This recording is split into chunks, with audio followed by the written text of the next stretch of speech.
बिहार में जातीय जनगणना यानी कि कास्ट सेंसस का दूसरा चरण शुरू होने वाला है। पहला चरण का काम पूरा हो चुका है। पहले चरण में मकानों की गिनती की गई है। इसमें 26 सवाल थे। हालांकि मकानों की गिनती में भी आरोप लग रहे हैं कि कई मोहल्लों में गिनती करने वाले अधिकारी और कर्मचारी गए ही नहीं। वहीं दूसरा चरण अब 1 अप्रैल से शुरू होने वाला है और इसमें सरकार घर घर जाकर लोगों से उनकी जाति पूछेगी। उनका डेटा आने के बाद बिहार सरकार जिसकी जितनी हिस्सेदारी उसकी उतनी भागीदारी पर काम करेगी। लेकिन यहां आरएसएस प्रमुख मोहन भागवत ने जातियों पर बड़ा बयान देकर जाति जाति के खेल में एक नई बहस छेड़ दी है। उन्होंने मुंबई के एक कार्यक्रम में दो टूक कह दिया है कि देश में जो जातियों का बंटवारा हुआ है उसके पीछे भगवान नहीं ब्राह्मण समाज है। इस बयान के आने के बाद से ही पॉलिटिकल एक्सपर्ट इसे सियासी चश्मे से देखने लगे हैं। ये भी जान लीजिए कि 2015 के बिहार विधानसभा चुनाव में भी मोहन भागवत का आरक्षण को लेकर इसी तरह का बयान आया था और उस समय आरजेडी सुप्रीमो लालू प्रसाद यादव ने इसे हाथों हाथ ले लिया था। इसके बाद तो अंतिम चरण में बिहार चुनाव का सिनारियो ही बदल गया था। पहले आपको ये बताते हैं कि आरएसएस प्रमुख मोहन भागवत ने मुंबई में आयोजित कार्यक्रम में 5 फरवरी को क्या कहा।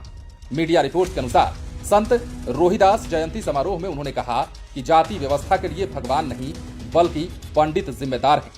भगवान ने हमेशा कहा है कि मेरे लिए सभी एक हैं, उनमें कोई जाति वर्ण नहीं है, लेकिन पंडितों ने श्रेणी बनाई। जब हर काम समाज के लिए है तो कोई ऊंचा कोई नीचा या कोई अलग कैसे हो गया। मोहन भागवत ने यह भी कहा कि सत्य ही ईश्वर है, नाम योग्यता और सम्मान कुछ भी हो सब एक समान है और कोई भेद नहीं है। शास्त्रों के आधार पर कुछ पंडित जो कहते हैं वो एकदम झूठ कहते हैं। आरएसएस प्रमुख यहीं पर नहीं रुके। उन्होंने संत रोहिदास से लेकर बाबा साहेब भीमराव अंबेडकर तक की तहे दिल से प्रशंसा की। उन्होंने कहा कि हमारी आजीविका का मतलब समाज के प्रति भी जिम्मेदारी होती है। संत रोहिदास और बाबा साहेब ने समाज में सामंजस्य स्थापित करने के लिए काम किया। देश और समाज के विकास के लिए जिन्होंने मार्ग दिखाया वो संत रोहिदास ही थे, क्योंकि समाज को मजबूत करने और आगे बढ़ाने के लिए जो परंपरा की जरूरत थी वो इन्होंने दी। हमारे समाज के बंटवारे का ही फायदा दूसरों ने उठाया और इसी का लाभ लेकर हमारे देश में आक्रमण भी हुए और बाहर से आए लोगों ने इसका खूब फायदा उठाया। उन्होंने ये भी कहा कि संत रोहिदास अपनी विद्वता की वजह से महाकवि तुलसीदास, कबीर और सूरदास से ऊंचे थे, इसलिए वे संत शिरोमणि कहलाते थे। शास्त्रार्थ में संत रोहिदास भले ही ब्राह्मणों से नहीं जीत सके, लेकिन उन्होंने लोगों के मन को छुआ और विश्वास दिलाया कि सब जगह पर भगवान हैं। पॉलिटिकल एक्सपर्ट मोहन भागवत के इस बयान को अब सियासी चश्मे से देख रहे हैं। वे ये भी मान रहे हैं कि ये सब 2024 के चुनाव की एक रणनीति के तहत बयान दिया गया है ताकि बीजेपी से दूर होता जा रहा पिछड़ा समाज उसके निकट आ सके। हालांकि मोहन भागवत के बयान पर देश या फिर बिहार के किसी भी बड़े ब्राह्मण नेता का बयान नहीं आया है, लेकिन अंदर खाने में इस पर बहस शुरू हो गई है और उनके बयान को बीजेपी समेत बिहार में जेडीयू और आरजेडी भी अपने अपने ढंग से विश्लेषित कर रहे हैं। बता दें कि बिहार में जातीय जनगणना सरकार अपने दम पर करा रही है। दरअसल तब नीतीश कुमार एनडीए में ही थे और उनके नेतृत्व में 10 दलों का एक डेलीगेट्स पीएम नरेंद्र मोदी से मिला भी था, लेकिन केंद्र सरकार ने तब जातिगत आधारित गणना कराने से साफ इनकार कर दिया था। दिल्ली से लौटने के कुछ ही दिन बाद बिहार ने अपने खर्च से जातियों की गिनती कराने का निर्णय लिया था। इस पर सरकार की ओर से लगभग 500 करोड़ रुपए भी खर्च किए जा रहे हैं और इसका पहला चरण पूरा भी हो चुका है। जैसा कि हमने आपको पहले से बताया कि अप्रैल से इसके दूसरे चरण की शुरुआत होने वाली है।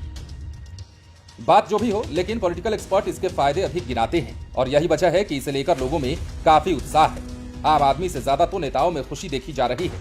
एक्सपर्ट का मानना है कि जातियों की गिनती से तमाम जातियों और प्रजातियों के बारे में एक हद तक जानकारी मिल जाएगी। उनका रहन सहन क्या है, उनकी स्थिति कैसी है, उनकी लाइफस्टाइल क्या है, इन सब बातों का पता चलेगा। यदि इसका डेटा सामने आ जाएगा तो फिर अगले चरण में सरकार अपने स्तर पर उन जातियों के विकास की बात करेगी। उनके लाइफस्टाइल को और अधिक बेहतर बनाया जा सकेगा। इतना ही नहीं, कई जातियां विलुप्त हो गई, वहीं कुछ नई जातियां समय के साथ आगे बढ़ी हैं और नई कैटेगरी में शामिल भी हो गई हैं। इन सब के बारे में भी लोगों को पता चलेगा और इसे लेकर आरक्षण का दायरा भी बढ़ जाएगा।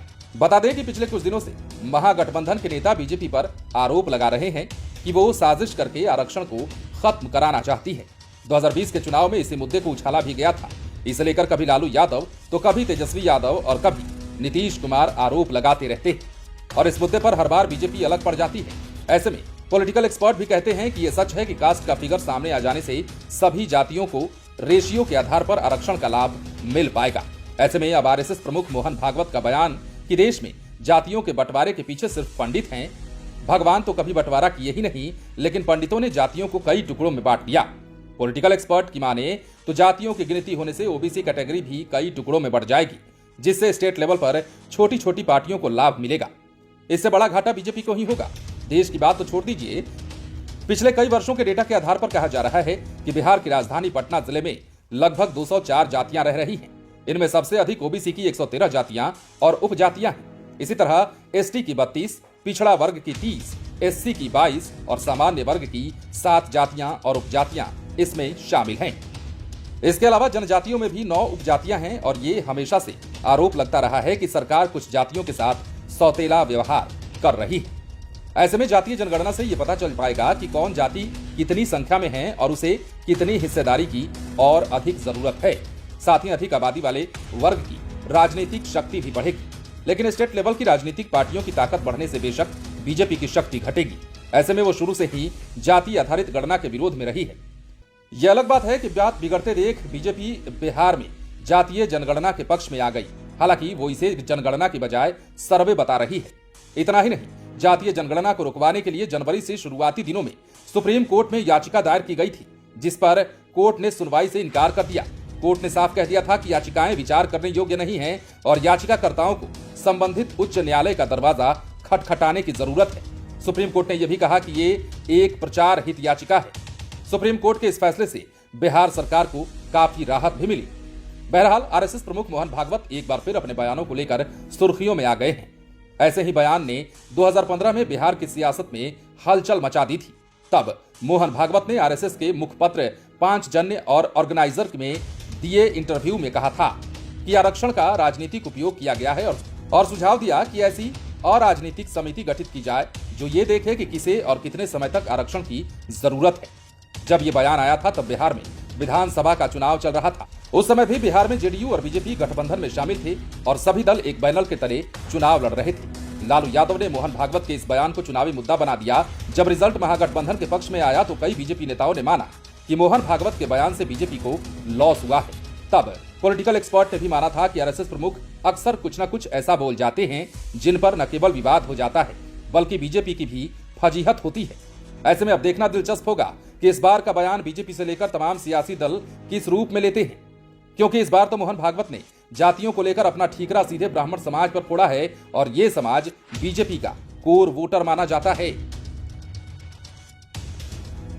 बहरहाल बिहार की सियासत आने वाले समय में कौन सा रंग रूप लेती है, ये भी देखने वाली बात होगी।